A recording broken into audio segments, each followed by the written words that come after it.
Hello મિત્રો, MI કિસાન ચેનલમાં આપનું સ્વાગત છે. આજે તારીખ 14/11/2025. આજે મિત્રો તમને હું એવી વાડી બતાવવા જઈ રહ્યો છું કે જે વાડીમાં વરસાદ પછી શું ઇફેક્ટ આવી એ તમને બતાવવા જઈ રહ્યો છું.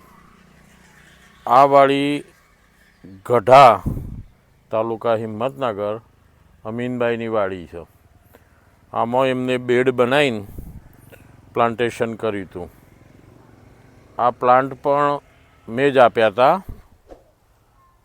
પણ એમાં ભૂલ એ થઈ કે તેમને ખેતર જે પસંદ કરવાનું હતું, આપણે વારંવાર કહીએ છીએ કે ભાઈ ખેતરમાંથી વરસાદનું પાણી 5-6 કલાકમાં નીકળી જવું જોઈએ. તો આ ખેતરમાં એમની પસંદ કરવામાં ભૂલ એ થઈ કે જ્યારે 8-10 ઇંચ વરસાદ પડ્યો એ વખતે આ બેડના બરાબર પાણી થઈ ગયું હતું. પાણી નીકળ્યું પણ લોબાટ ગાળે નીકળ્યું અંદરથી. હવે એના કારણે શું થયું કે બેડ ઉપર સંપૂર્ણ પાણીનો ભેજ આવી ગયો. હવે ભેજ આવવાથી ફંગસ વધારે એક્ટિવ થઈ. ફંગસ એક્ટિવ થઈ એટલે એમની છત્રી ધીમે ધીમે વીક પડવા વળગી. ફ્રૂટિંગ તો તમે જોઈ શકો છો કે એટલું બધું ફ્રૂટિંગ લાગ્યું હતું આમાં કે પુષ્કળ ફ્રૂટિંગ હતું, પણ ધીમે ધીમે છત્રી બધી વીક પડી ગઈ. હવે બીજું એક નવા ખેડૂતો શું કરે છે, એગ્રોમાં જાય, એગ્રોવાળા જે ભલામણ કરે એ લાઈન અંદર ફંગીસાઇડ નાખ્યા જ હોય. આપણે તમને પહેલથી જ કહીએ છીએ કે પપૈયાનો પાક બિલકુલ સેન્સિટિવ પાક છે. એને જેટલી જરૂર હોય એ જ દવા અપાય, બિનજરૂરી દવાઓ અપાય ના. આ વાડીમાં એવું પણ થયેલું છે કે ફંગીસાઇડ વધારે પડતું વાપર્યું, એના કારણે એની ઇફેક્ટ મૂળ ઉપર આવી અને ધીમે ધીમે મૂળ ડેમેજ થવા વળગ્યા. તમે જોઈ શકો છો કે આ વાડીની છત્રી લગભગ હું 2 મહિના પહેલાં આવ્યો તો 2 થી 2.5 મહિના પહેલાં, તો છત્રી બિલકુલ અડી ગયેલી હતી. હવે ધીમે ધીમે આ છત્રી વીક પડી ગઈ. આ રીતે બધી છોડની છત્રી બગાડવા વળગી. એના કારણે ફ્રૂટ બધું ખુલ્લું થઈ ગયું. હવે હાલ જે ફ્રૂટ લાગેલું છે અંદર મૂળ ડેમેજ છે, અને અંદર મૂળ ડેમેજના કારણે ફ્રૂટની સાઇઝ પણ બની શકતી નથી. નાના પપૈયાને પટ્ટી આવી જાય છે. એટલે મિત્રો, અમે તમને કહીએ છીએ કે નવા ખેડૂતોને એક ઉતાવળ એ હોય છે કે 5 એકર, 2 એકર, 4 એકર, 10 વીઘા વાવી દઈએ ને એમાંથી પૈસા લઈએ. આ પાક એવો છે કે તમારા પૈસા પણ ખોવાઈ જાય જો તમે એનું યોગ્ય પ્રમાણસર દવાનું પ્રમાણસર વાપરો ન તો તમે જે ખર્ચો કર્યો એ ખર્ચો પણ ન નીકળે. આજે પરિસ્થિતિ સારામાં સારી વાડી હતી મારા એરિયામાં. હું અવારનવાર જોવાય આવતો હતો અને એ ભાઈને માર્ગદર્શન આપતો હતો.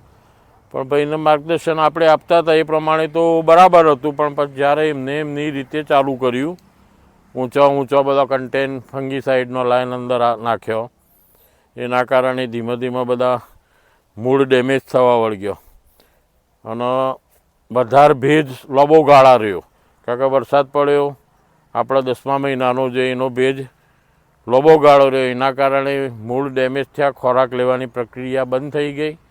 ખોરાક લેવાની પ્રક્રિયા બંધ થઈ એટલે છત્રી ઉપર અસર થઈ. ધીમે ધીમે પત્તા વીક પડવા વળગ્યા અને ફ્રૂટ જે લાગ્યું હતું એને જ ફ્રૂટ એ જ સાઈઝમાં રહ્યું અંદર. એટલે મિત્રો, તમે જ્યારે ત્યારે પપૈયા વાવો તો એકદમ ઉતાવળ ન કરો. જેને પપૈયા વાયા હોય એમની જોડેથી માર્ગદર્શન મેળવો. માર્ગદર્શન મેળવ્યા પછી એ પ્રમાણે કામ કરો. વધારે પડતા ખર્ચા કરવાથી વધારે ઉત્પાદન મળી જતું નથી.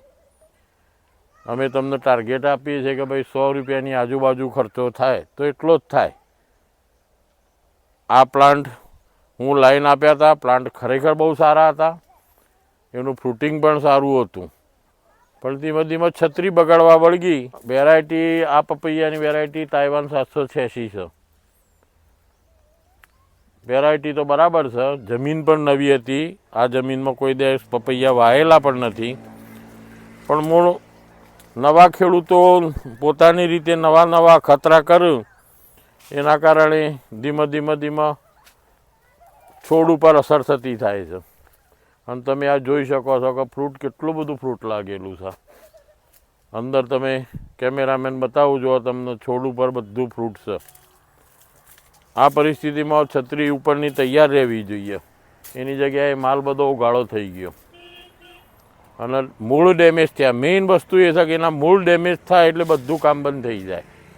અત્યારે હાલ અમે અમારી જે વાડીઓમાં અત્યારે એક પ્રશ્ન આવ્યો છે વરસાદ પછી, આ ઉપરના ફૂલા જે કાળા પડી જાય છે, જુઓ આવા કાળા પડી જાય છે ફૂલ, અને એનું ગરણ થઈ જાય છે.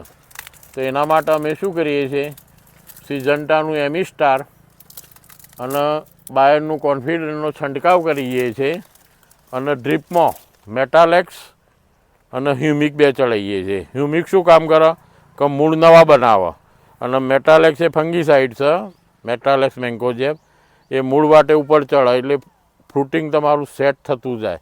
અત્યારે હાલ બધી વાડીઓમાં આ પ્રશ્ન છે. હું જો ફરું છું ત્યાં આગળ આ રીતે ફૂલ કાળા થઈને ખરી જાય. આ ફંગસ છે. ફંગસના કારણે ફ્રૂટ સેટિંગ થતું નથી. એટલે હાલ ટ્રીટમેન્ટ અમે આ રીતે આપીએ છીએ, અને વાડીઓમાં રિકવરી પણ સારી છે. અમુક વાડીઓમાં તો એકદમ પત્તા, આ વાડીને પણ બીજી વાડીઓમાં છતરીઓ બગાડવા વળગી. તો આ રીતે સ્પ્રે લીધો છે, એટલે સ્પ્રે પછી ધીમે રિકવરી ચાલુ થઈ ગઈ છે. તમે જોઈ શકો છો.